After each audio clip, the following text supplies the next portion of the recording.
I think one of the last shows I produced, and I produced it with Ron, was with Dick Van Dyke. That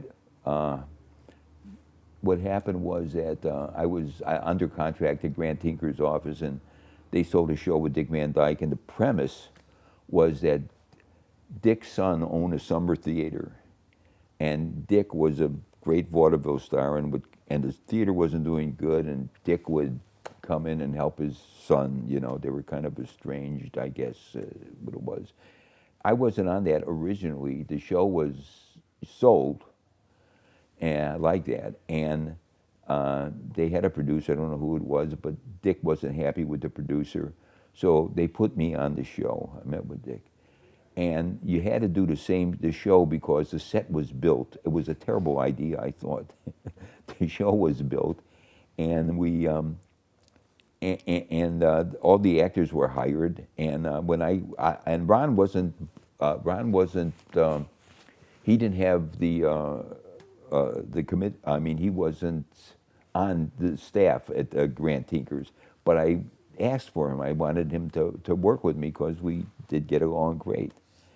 So the two of us produced this show, this awful show that we knew. I mean, with the set, what do you do with the actors? What do you do? The directors were already committed. So we did the best we could, you know, and it wasn't until we were able to sit down and write scripts, all the scripts were done, that they started to come out, you know, and then the show was canceled even before we could do our show. But, you know, rightfully it should have been canceled. It wasn't a good show. But I remember uh, Dick was had a dressing room, a trailer, and that's what they all had. And he was going with Michelle Triola at the time. Do you remember her? She was a Palimony person, and she and Dick were together. And she kept ordering things for Dick in his trailer. She's ordered, you know, a bottle of water. She ordered a toaster. She ordered a microwave oven. She ordered, you know, all kinds of things. Dick has to have this. Dick has to have that. Dick has to have this. So Dick walks into the office one day, and my secretary or my assistant, who is now, by the way, my wife, I'll tell you about that.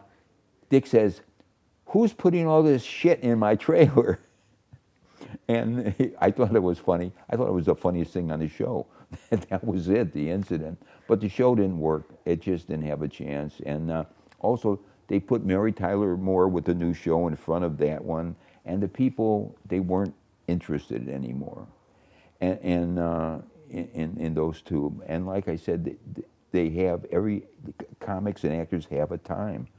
And sometimes it fluctuates. Sometimes, you know, years will go by and suddenly they're hot again. And just recently they had the Dick Van Dyke Show on CBS on reruns in color, and it was wonderful. And Dick was wonderful to see again, you know.